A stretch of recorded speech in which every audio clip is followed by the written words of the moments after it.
ഇന്ന് കുറച്ച് ഷോപ്പിംഗ് ഒക്കെ ഉള്ളൊരു ദിവസമാണ്. അപ്പോൾ രാവിലെ ബ്രേക്ക്ഫാസ്റ്റ് മാത്രം ഉണ്ടാക്കിയിട്ട് നമ്മൾ ലുലു മോളിലോട്ട് പോകാനാണ് പ്ലാൻ ചെയ്യുന്നത്. കുറച്ച് ബ്രെഡ് ഇരിപ്പുണ്ടായിരുന്നു, അപ്പോൾ സാൻഡ്വിച്ച് ആക്കാമെന്ന് വിചാരിച്ചു.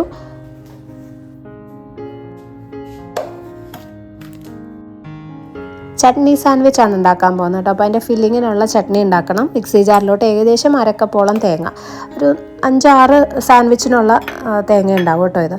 ഇത് ഒരു ചെറിയ ഉള്ളി, കുറച്ച് മല്ലിയില, ഒരു പച്ചമുളകും എടുത്തിട്ടുണ്ട്. എരിവിന് ആവശ്യത്തിന് പച്ചമുളകൊക്കെ കൂടുതൽ വേണമെങ്കിൽ ചേർക്കാം കേട്ടോ. അപ്പോൾ ഇതെല്ലാം തേങ്ങയുടെ കൂടെ ഇട്ടിട്ട് ഈ ചമ്മന്തി ഒട്ടും വെള്ളം ഒഴിക്കാണ്ട് ചോറിനൊക്കെ അരയ്ക്കുന്ന പോലെ തരിതരിയായിട്ട് ചമ്മന്തി അരച്ചെടുക്കണം. ആവശ്യത്തിനുള്ള ഉപ്പും കൂടി ചേർക്കണം കേട്ടോ. ഇനി മല്ലിയിലയുടെ കൂടെ പുതിനയിലയും കൂടി ചേർത്തും ഈ ഒരു ചട്നി ഉണ്ടാക്കാവേ, അതിൻ്റെ ഒരു ഫ്ലേവർ ഇഷ്ടമാണെങ്കിൽ. പക്ഷെ നമ്മളിങ്ങനെ സാൻഡ്വിച്ച് ഉണ്ടാക്കുമ്പോൾ പുതിനയില ചേർക്കാറില്ല, ഇവിടെ കുട്ടികൾക്ക് അതിൻ്റെ ഒരു ടേസ്റ്റ് അത്ര ഇഷ്ടമില്ല. ഓക്കെ, അപ്പോൾ ഇതുപോലെ തരിതരിയായിട്ട് തന്നെ അരച്ചെടുക്കാം. ഇനി ആവശ്യത്തിനുള്ള ബ്രെഡ് എടുത്തിട്ട് ഇതിൻ്റെ സൈഡിൽ നിന്ന് ഒരു ബ്രൗണൊക്കെ ഒന്ന് കട്ട് ചെയ്ത് മാറ്റാം. നിർബന്ധമില്ല, നിങ്ങൾക്ക് അത് ഇഷ്ടമുണ്ടെങ്കിൽ അത് വെച്ചുണ്ടാക്കുന്നതിനും കുഴപ്പമൊന്നുമില്ല കേട്ടോ. കാരണം നമ്മളിനി മുട്ടയിലൊന്ന് ഡിപ്പ് ചെയ്തിട്ട് ഫ്രൈ ചെയ്യാണ് ചെയ്യുന്നത്. അപ്പോൾ ആ ഒരു ബ്രൗൺ ഇരുന്നു എന്ന് വിചാരിച്ച് പ്രശ്നമൊന്നുമില്ല. ഓക്കെ, അപ്പോൾ ഞാൻ എന്തായാലും 4 സൈഡും ഒന്ന് കട്ട് ചെയ്ത് മാറ്റിയിട്ടുണ്ട്. ഇനി നമുക്ക് ഫില്ലിങ് വെക്കാം. ഓരോ ബ്രെഡ് എടുത്ത് ആവശ്യത്തിന് ചട്നി തേച്ച് ഫില്ല് ചെയ്തെടുക്കണം. അപ്പോൾ കുട്ടികൾക്കൊക്കെ കൊടുക്കുമ്പോഴേ ഈ ചട്നി ഒത്തിരി ഇഷ്ടമില്ല, ചിലർ കുട്ടികൾക്ക് തേങ്ങയൊന്നും അത്ര ഇഷ്ടമായിരിക്കത്തില്ല. അങ്ങനെയാണെങ്കിൽ കുറച്ചൊന്ന് ആ ഒരു ഫ്ലേവറിനായിട്ട് മാത്രം സ്പ്രെഡ് ചെയ്ത് കൊടുത്താൽ മതി. അതല്ല നന്നായിട്ട് തന്നെ ഫില്ലിങ് വേണമെന്നുണ്ടെങ്കിൽ ഇതുപോലെ ഞാനിപ്പോൾ ഇച്ചിരി കട്ടിക്ക് തന്നെയാണ് വെച്ചിരിക്കുന്നത്.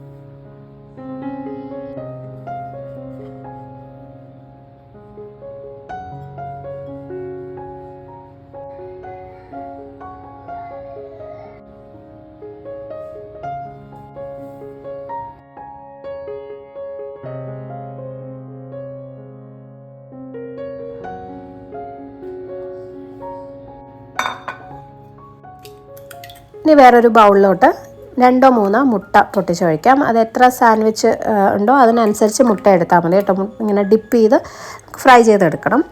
ഞാനൊരു 3 എണ്ണമാണ് എടുത്തത്. അതിനകത്തേക്ക് ആവശ്യത്തിനുള്ള ഉപ്പിട്ട് കൊടുക്കാം.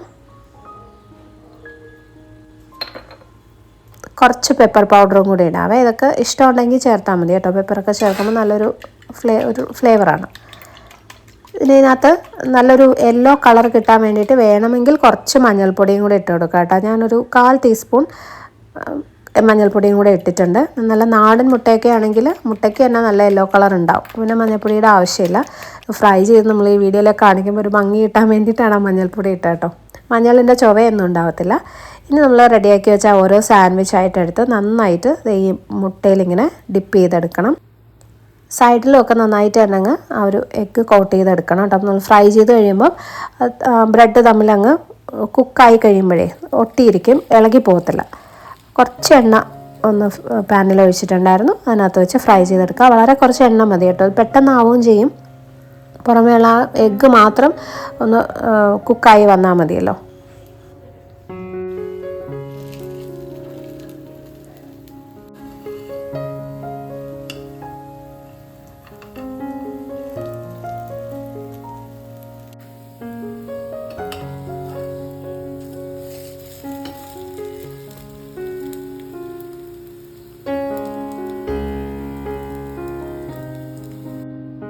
ചട്നി സാൻഡ്വിച്ച് ഇവിടെ റെഡി. ആ ഒരു ചട്നി ഉണ്ടാക്കുന്ന താമസം മാത്രമേ ഉള്ളൂ കേട്ടോ. അല്ലെങ്കിൽ 10 മിനിറ്റ് കൊണ്ട് നമുക്ക് റെഡിയാക്കാൻ പറ്റുന്നൊരു ബ്രേക്ക്ഫാസ്റ്റാണ്. കുട്ടികൾക്ക് വൈകുന്നേരം വരുമ്പോൾ ഒരു സ്നാക്കായിട്ടോ സ്കൂളിൽ കൊടുത്തു വിടാനോ ഒക്കെ റെഡിയാക്കാൻ പറ്റുന്ന ഒരു സാൻഡ്വിച്ച് കേട്ടോ. നല്ല ടേസ്റ്റാണ്. ഞാൻ പറഞ്ഞ പോലെ ഈ ഒരു ചട്ടി ഒത്തിരി ഇഷ്ടമില്ലാത്ത കുട്ടികളാണെങ്കിൽ അതിൻ്റെ ഒരു ഫ്ലേവറിനായിട്ട് മാത്രം കുറച്ച് വെച്ചാൽ മതി ഫില്ലിംഗ് ആയിട്ട്. നല്ല അടിപൊളി സാൻഡ്വിച്ചാണ്, കാണാനും ഒക്കെ നല്ല ഭംഗിയാട്ടോ. ട്രൈ ചെയ്ത് നോക്കണേ. പിന്നെ ഇതിൻ്റെ ഫില്ലിങ്ങിനകത്ത് ചട്നിയുടെ കൂടെ കുറച്ച് കെച്ചപ്പൊക്കെ വേണമെങ്കിൽ വെക്കാം, അതിൻ്റെ ഒരു ടേസ്റ്റ് ഇഷ്ടമാണെങ്കിൽ. നമ്മുടെ ബ്രേക്ക്ഫാസ്റ്റ് റെഡി.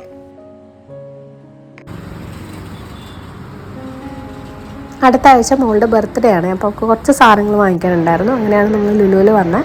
അവിടെ നല്ല തിരക്കായിരുന്നു കേട്ടോ. ഒരു പൂരത്തിനുള്ള ആളുണ്ടെന്ന് തന്നെ പറയാം. കയറി ചെന്നപ്പോൾ അത്രയും വിചാരിച്ചില്ല. പക്ഷേ ആ ഫുഡ് കോർട്ടിലും ഹൈപ്പർ മാർക്കറ്റിലൊക്കെ ചെന്നപ്പോൾ ഒരു രക്ഷയില്ല. ബില്ല് ചെയ്യാൻ തന്നെ എത്ര സമയം എടുക്കുമെന്ന് അറിയില്ല. അമ്മയാണെങ്കിൽ ഹൈപ്പർ മാർക്കറ്റിൽ കുറേ സമയം നിൽക്കണമെന്നൊക്കെ വിചാരിച്ച് വന്നതാണ്. പക്ഷെ അതൊന്നും നടന്നില്ല കേട്ടോ. കുറച്ച് സാധനങ്ങളൊക്കെ എടുത്തിട്ട് നമ്മൾ പോന്നു. ഇവിടെ ഒരു ഗോലുമൊക്കെ ഉണ്ടാക്കി വെച്ചിട്ടുണ്ടായിരുന്നു കേട്ടോ. അപ്പോൾ മോൾക്കൊരു വാച്ച് വേണമെന്ന് പറഞ്ഞിട്ടുണ്ടായിരുന്നു ബർത്ത്ഡേക്ക്. അപ്പോൾ അത് നോക്കി വന്നതാണ്.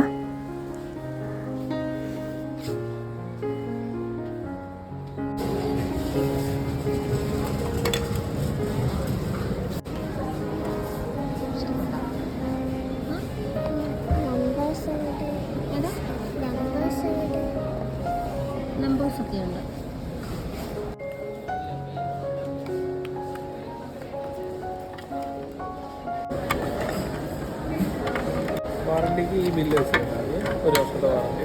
1 ഇയർ.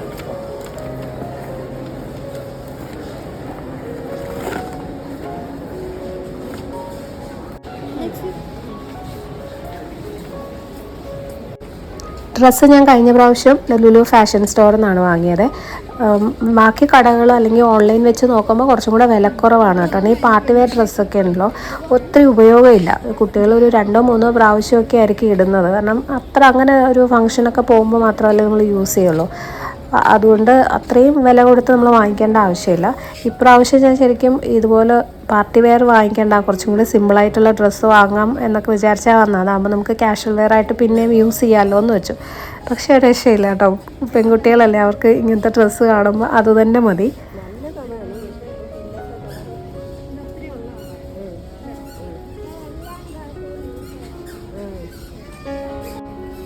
അങ്ങനെ നമ്മൾ കുറേ തപ്പി അവസാനം ആ മോൾക്ക് ഇഷ്ടപ്പെട്ട ഡ്രസ്സ് തന്നെ എടുത്തു.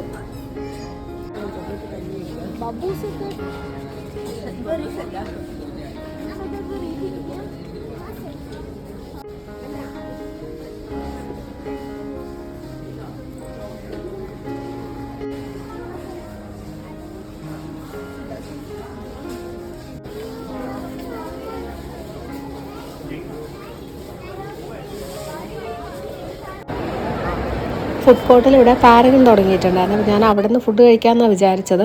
കാരണം പൊതുവേ ഇവിടുത്തെ ബാക്കി സ്റ്റോളുകളിലെ ഫുഡൊന്നും എനിക്ക് അത്ര ഇഷ്ടമല്ല. പക്ഷേ പാരഗണിലൊക്കെ ക്യൂ ആണ്.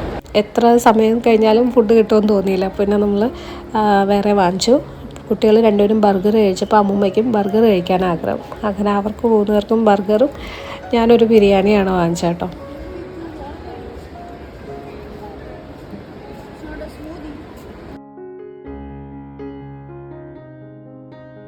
തിരിച്ചു വന്നപ്പോൾ പിന്നെ ഒന്ന് ഹൈപ്പർ മാർക്കറ്റിൽ കയറി കുറച്ച് ഫ്രൂട്ട്സൊക്കെ മേടിക്കണം. എൻ്റെ മോളിപ്പം ഫ്രൂട്ട്സ് മാത്രമേ സ്കൂളിൽ കൊണ്ടുപോകുള്ളൂ സ്നാക്കായിട്ട്. ടീച്ചർ ഹെൽത്തി ഫുഡ് കഴിക്കണം എന്ന് പറഞ്ഞു. വേറെ ബിസ്ക്കറ്റോ അങ്ങനെ ഒന്നും കൊടുത്താൽ കൊണ്ടുപോയില്ല. അപ്പോൾ അവൾക്കായിട്ട് കുറച്ച് ഫ്രൂട്ട്സൊക്കെ മേടിച്ചു.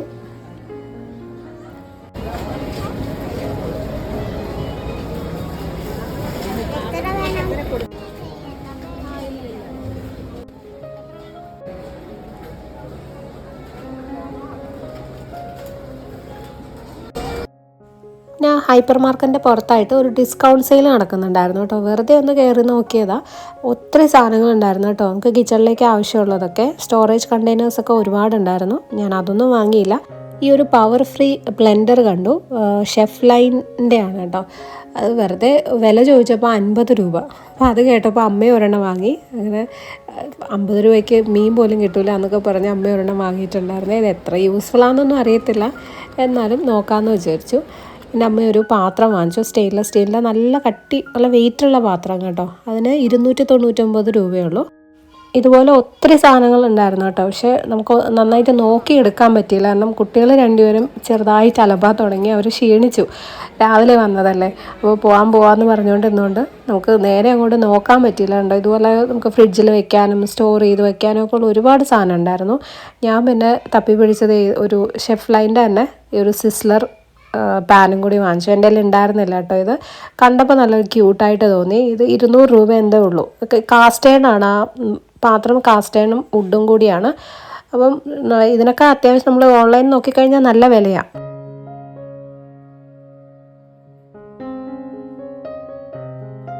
ബെഡ്ഷീറ്റ്സൊക്കെ ഉണ്ട്. 599, 399 ഒക്കെയാണ് സിംഗിൾ ബെഡ്ഷീറ്റിൻ്റെ വില. ആ വിലയ്ക്കൊന്നും ഓൺലൈൻ കിട്ടുമെന്ന് എനിക്ക് തോന്നുന്നില്ല. മീഷോയിലൊക്കെ ഉണ്ടോയെന്ന് അറിയില്ല കേട്ടോ, ഞാൻ വാങ്ങിയിട്ടില്ല. പക്ഷേ എനിക്കെന്തോ ലാഭമായിട്ടാണ് തോന്നിയത്. ഈ ഒരു കംഫർട്ടറിലെ ക്വിൽറ്റിനൊക്കെ 599 രൂപയൊക്കെയാണ്. അപ്പോൾ എന്തായാലും നമ്മൾ കുറച്ച് സാധനങ്ങളെ എടുത്തുള്ളൂ. ഇനി ഒരു ദിവസം വേണമെങ്കിൽ ഞാനും അമ്മയും കൂടി മാത്രമായിട്ട് വരാമെന്ന് വെച്ചു. കാരണം കുട്ടികൾ രാവിലെ തൊട്ട് വന്നുകൊണ്ട് അവർ ക്ഷീണിച്ചു, ചെറുതായിട്ട് വഴക്ക് തുടങ്ങിയായിരുന്നു. ഞങ്ങളെ പെട്ടെന്ന് തിരിച്ചു പോവാണ്. എത്ര വണ്ടികളാണെന്ന് നോക്കിയാൽ ക്യൂവിൽ കിടക്കുന്ന ആ ഒരു പാർക്കിങ്ങിലേക്ക് പോകാനുള്ള വണ്ടികളാട്ടോ. ആ മെയിൻ ഗേറ്റ് വരെയും ക്യൂ ആയിരുന്നു.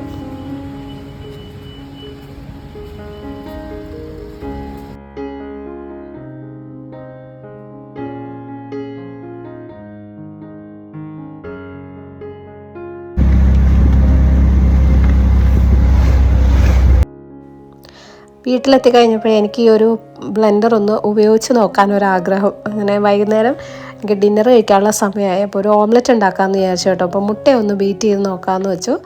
ഉച്ചയ്ക്ക് ബിരിയാണി കഴിച്ചുകൊണ്ടിരുന്ന വൈകുന്നേരം ഓംലെറ്റ് മാത്രമേ കഴിക്കുന്നുള്ളൂ. അപ്പോൾ കുറച്ച് മഷ്റൂം ഇരിപ്പുണ്ടായിരുന്നു. അപ്പം സവോളയും മഷ്റൂമും കൂടെ ഇട്ടിട്ട് ഒരു ചെറിയ ഓംലെറ്റ്.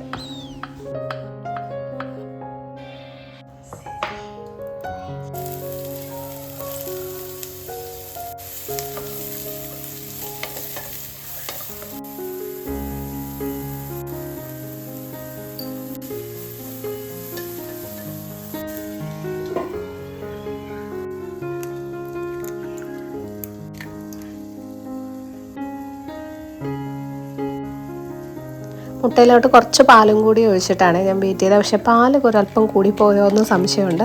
പക്ഷെ എന്തായാലും നമ്മുടെ ബ്ലെൻഡർ ഞാൻ വിചാരിച്ച അത്ര അങ്ങോട്ട് ശരിയായിട്ടില്ല കേട്ടോ. കുറച്ച് ചെറുതായിട്ടിങ്ങനെ മുട്ടയൊക്കെ അടിച്ചെടുക്കാം. പിന്നെ അമ്മ വാങ്ങിയത് തൈരിൻ്റെ കട്ട കളയാനായിട്ട് അമ്മയ്ക്ക് വിസ്ക് വെച്ചെടുക്കുന്നേക്കാളും ഇതും ഇങ്ങനെ ബീറ്റ് ചെയ്താൽ നന്നായി സ്മൂത്തായിട്ട് കിട്ടുമല്ലോ എന്ന് വിചാരിച്ചാണ് വാങ്ങിയത്.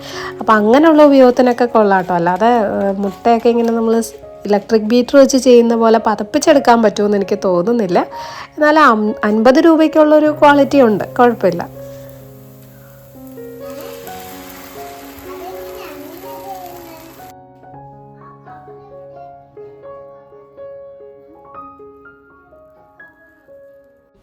പാല് കൂടിപ്പോയതുകൊണ്ട് നല്ല സോഫ്റ്റായിരുന്നു, ഒത്തിരി തിന്നായിപ്പോയി. അപ്പോൾ തിരിച്ചിട്ടപ്പോൾ അത് സ്ക്രാമ്പിൾഡ് എഗ്ഗ് പോലെ ആയി കേട്ടോ. അപ്പം മഷ്റൂം എഗ്ഗ് സ്ക്രാമ്പിളാണ് ഇന്ന് ഞാൻ ഡിന്നറിന് കഴിച്ചത്. പിന്നെ കുറച്ച് ജീരകവും ഉലുവയും കൂടി ഇട്ടിട്ട് വെള്ളവും കുടിച്ചു. ഞാൻ സാധാരണ രാവിലെയാണ് കുടിക്കാറുള്ളത്, പക്ഷേ ഇന്ന് രാവിലെ മറന്നുപോയി.